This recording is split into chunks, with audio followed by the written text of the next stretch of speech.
노쇼 사기가 공공기관이나 유명인을 사칭하는 수법 등으로 진화하고 있습니다. 부안에서도 드라마 촬영팀을 사칭한 노쇼 사기가 발생해 식당이 수백만 원의 피해를 입었습니다. 전북교육청 변호사들이 서거석 교육감의 금품수수 의혹 등에 강력히 대응하겠다고 밝혔습니다. 이들을 대상으로 민사와 형사상 법적 조치를 적극적으로 취할 예정이라고 덧붙였습니다. 부안군 채석강 앞바다에 들어간 40대가 해경에 구조됐습니다. 구조된 40대는 건강상의 이상은 없었지만 정신질환을 앓고 있던 것으로 파악됐습니다.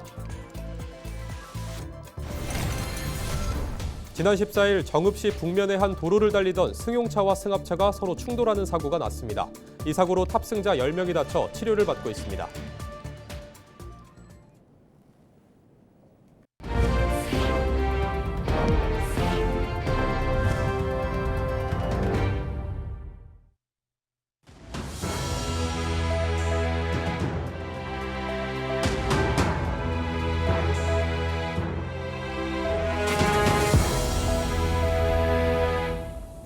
시청자 여러분 안녕하십니까? 헬로티비 뉴스입니다. 예약을 해놓고 나타나지 않는 것을 노쇼라고 하죠. 그런데 고의로 돈을 가로채는 이른바 노쇼 사기가 기승을 부리고 있어서 음식점 하시는 분들 조심하셔야겠습니다.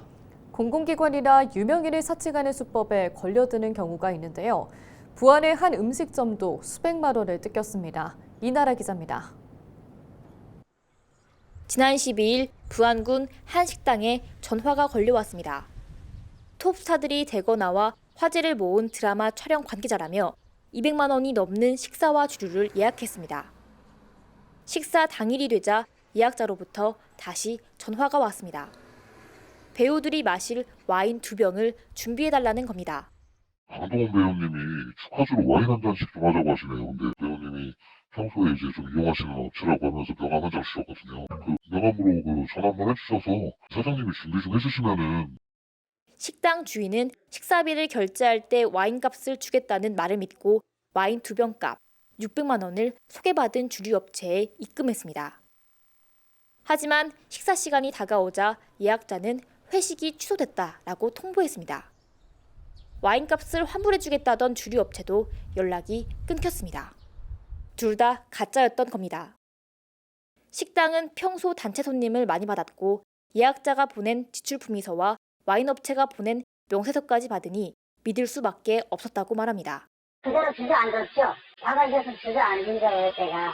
소상공인들 너무 힘들고 한데 내가 내 자신이 원망스럽고. 최근 유명인을 사칭한 노쇼 피해가 부산과 경남 거창 등 전국에서 발생하고 있는 상황. 외식업계와 지자체 등은 주의를 당부하고 있지만 날로 진화하는 수법에 소상공인들은 속수무책입니다.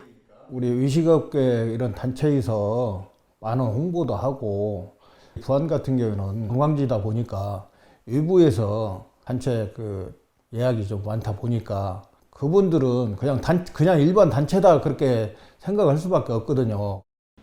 어려운 경기, 사칭 노쇼 범죄까지 잇따라 소상공인들을 더욱 힘들게 하고 있습니다. 헬로티비 뉴스 이나라입니다. 전북특별자치도 교육청 변호사들이 서거석 교육감의 금품수수 의혹 등을 허위사실로 규정하고 강력히 대응하겠다고 밝혔습니다. 전북교육청 변호사협의회는 15일 전북교육청에서 기자회견을 열고 최근 일부 단체와 개인들이 전북교육청의 정책과 운영에 대해 사실을 왜곡하고 검증되지 않은 의혹을 무분별하게 제기하고 있다고 주장했습니다. 또 이들을 대상으로 민사와 형사상 법적 조치를 적극적으로 취할 예정이라고 덧붙였습니다. 협의회는 근거 없는 의혹 제기와 허위사실 유포로 교육행정의 신뢰성이 훼손되고 있다고 배경을 설명했습니다. 한편 전국교직원 노동조합 전북지부도 성명을 통해 도민의 비판과 문제 제기를 위축시키려는 입막음 시도로 비칠 수밖에 없다고 비난했습니다. 지난 14일 아침 8시 반에 정읍시 북면에 한 도로를 달리던 승용차와 승합차가 서로 충돌하는 사고가 났습니다. 이 사고로 70대 승용차 운전자가 의식을 잃고 병원으로 옮겨졌습니다. 또 승합차에 타고 있던 9명도 다쳐 치료를 받고 있습니다. 경찰은 승용차 운전자가 운전 미숙으로 중앙선을 넘었을 때 마주오던 승합차와 충돌한 것으로 보고 정확한 사고 경위를 조사하고 있습니다. 한편 당시 한우이 정읍소방서 소방사가 사고를 목격해 연기가 피어오르는 차량을 초기에 진압하고 다친 사람들이 대피할 수 있도록 도왔습니다. 지난 14일 밤 9시 20분쯤 부안군 채석강 앞바다에 들어간 40대가 해경에 구조됐습니다. 부안해양경찰서는 사람이 바다에 들어가고 있다라는 신고를 받고 인근 파출소 순찰팀과 구조대를 투입해 상반신만 수면 위로 드러난 채 머리가 바닷물에 담겨있는 40대를 건져냈다고 전했습니다. 구조된 40대는 입수로 인한 건강상의 이상은 없었지만 정신질환을 앓고 있던 것으로 파악됐습니다. 5월 15일은 제44회 스승의 날입니다. 스승의 날을 맞아 선생님 한 분을 소개합니다. 시각장애를 딛고 교단에 선 선생님인데요. 손성혜 기자가 만났습니다. 아이들 한 명 한 명의 이름을 부르고 영석, 준범, 목소리로 출석을 확인합니다. 중학교에서 국어를 가르치는 안지영 선생님은 시각장애인입니다. 신체적 불편함을 이겨내고 임용시험에 합격해 교단에 선 지 어느덧 7년이 됐습니다. 중학교 때 좀 기억에 남는 선생님이 계셨어요. 그분이 어떤 학생 입장에서 생각하시고 말씀하시고 하는 부분이 굉장히 마음에 와닿아서 선택을 하게 되었고, 오늘 수업 내용은 정보를 전달하는 글쓰기. 그리고 글쓰기 과정이 무조건 순서대로 진행돼야 된다, 아니다. 교과서 대신 사용하는 건 점자 정보 단말기입니다. 수업 진행에는 불편함이 없습니다. 목소리와 발음이 또렷해 오히려 수업에 집중이 잘 된다는 아이들. 안 교사는 교단에 서기 전 성악원에서 발음과 발성 훈련을 받았던 경험이 도움이 됐다고 말합니다. 보이는 행동이나 혹은 목소리를 학생들에게 어떻게 전달할까라는 부분을 많이 인식하고 있는 편이고요. 그리고 학생들과의 관계를 얘기하자면 사실 오히려 학생들은 그 주변의 어른들과는 반대로 오히려 편견이 없어요. 일관성 있고요. 그냥 장애가 있든 없든 그들에게 그냥 교사거든요. 하지만 장애 교사로서 느끼는 어려움도 있습니다. 사실 뭐 장애 그 자체 때문에 못하는 것은 생각보다 별로 없거든요. 그냥 환경이 받쳐주지 않아서 못하는 것들이 많은 거지. 그래서 장애가 있는데 이걸 어떻게 하지? 라고 생각하는 어떤 주변 사람들의 시선이 좀 가장 어려울 때가 많고, 그런 걱정 때문에 뭐 학교에서 담임이나 주요 업무나 이런 것들에 맞지 못하는 경우도 좀 많고, 그리고 제도적으로는 지원 인력의 불안정성, 어떤 고용 환경이 일정하지 않아서 어떤 경우에는 인력이 공백이 생겨가지고 뭐 그만뒀는데 바로 충원을 못해서 수업을 혼자 들어가야 되는 상황들, 생활 지도를 혼자 해야 되는 상황들, 그런 부분이 좀 어려움이 있거든요. 불편한 조건에서도 언젠가 맡게 될 담임교사가 되기 위해 다양한 수업 방식을 공부하고 있습니다. 디지털 교육이라든지 AI 활용 교육 이런 것들이 좀 화두에 중요하게 되고 있는데, 그런 것들을 좀 익히면서 시력이 없더라도 다른 방식으로 학생을 지도하는 방법을 많이 개발하고 있습니다. 안 교사는 학생들에게 자신의 가능성을 믿고 무엇이든 하나의 꿈을 가지라고 전했습니다. 학생의 한계보다는 가능성에 집중하는 교사가 되자 이거든요. 그래서 각자 잘하는 것들이 다르고 각자 어떤 좋아하는 것들이 다 다르니까 어떤 본인의 개성이라든지 더 잘하고 있는 것들, 그런 것들을 좀 더 잘 할 수 있도록 돕고 싶다라는 생각이 들고 앞으로도 그런 교사가 되고 싶습니다. 헬로티비 뉴스 손상입니다. 조국혁신당의 검찰 해체 선봉대 조국이 검찰권 남용과 정치검찰의 책임을 묻는 도보 행진을 진행했습니다. 선봉대 조국은 15일 오전 9시 반 군산시 은파공원 물빛다리 광장에서 출발해 나운사거리와 롯데몰 등을 거쳐 전주지방검찰청 군산지청까지 행진했습니다. 이들은 군산 시민들과 만나 검찰 해체의 필요성을 호소하며 정권 교체를 통한 개혁 의지를 강조했습니다. 전국 대선 캠페인의 일환으로 검찰청 규탄 행진을 이어가고 있는 선봉대 조국은 내일 정읍지청을 방문할 예정입니다. 이학수 정읍시장이 14일 민원이 잇따랐던 성황산 황토길 산책로를 찾아 유지관리 상태를 점검하고 개선 방안을 마련하라고 담당 부서에 지시했습니다. 이 시장은 황토길 일부 구간의 배수 불량과 황토 색감 퇴색, 안전 문제 등을 지적하며 신속한 정비로 시민 불편을 최소화하라고 당부했습니다. 또한 성황산 황토길이 정읍의 소중한 지역 자산이라며 앞으로도 꼼꼼한 점검과 신속한 대응을 강조했습니다.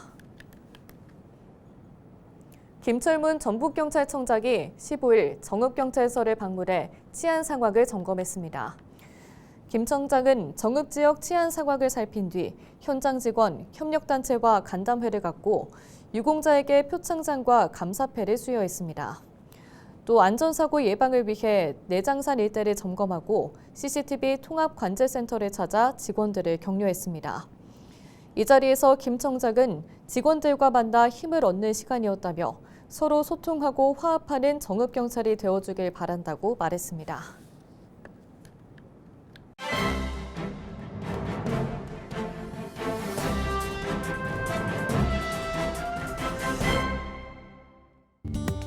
전북일보 기사입니다. 21대 대통령 선거 균형 발전 공약이 5대 광역권 대도시에 집중되면서 전북과 같은 특별자치도가 들러리로 전락할 수 있다는 우려가 제기되고 있다고 합니다. 전북일보가 여야의 균형 발전 공약과 정부의 기조를 종합한 결과 균형 발전과 관련한 문제의식과 해법은 진보와 보수 진영 모두 같았다는데요.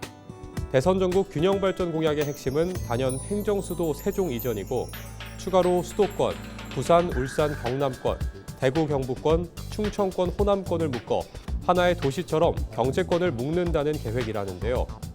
전북은 100만 이상 광역시를 배출하지 못한 점과 더불어 우리나라 균형 발전의 전체 흐름에 역행하는 소지역주의가 거세지고 있어 초광역권 중심의 균형 발전 정책에서 소외될 가능성이 상당해졌다는데요. 실제 대선 캠프의 균형 발전 정책은 전북, 강원, 제주 같은 특별자치도보다 세종시와 비수도권 주요 광역시를 중심으로 설계되고 있다고 신문은 전했습니다. 지금까지 신문 브리핑이었습니다.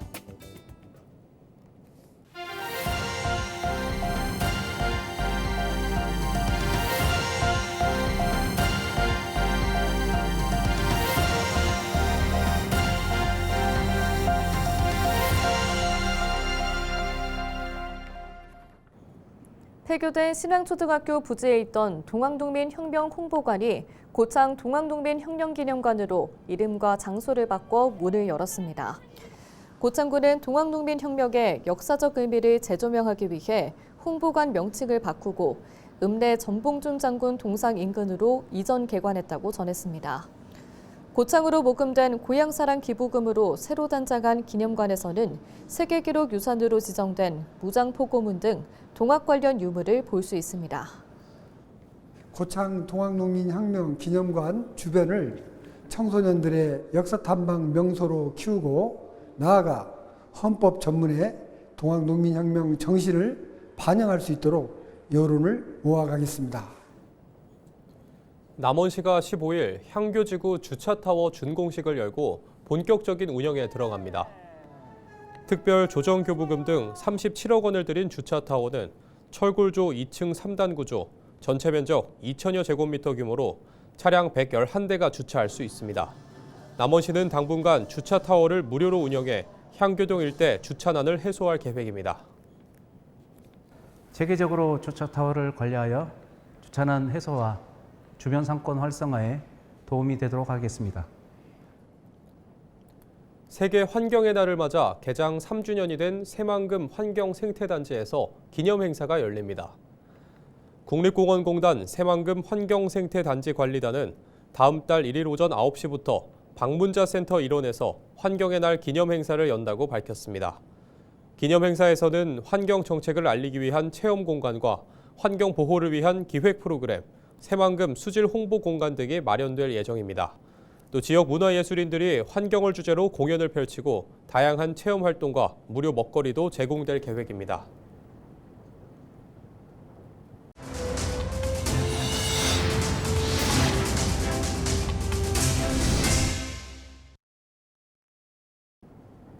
이상으로 뉴스를 마칩니다. 저희는 언제나 지역민 여러분과 함께합니다. 시청해주신 여러분 고맙습니다.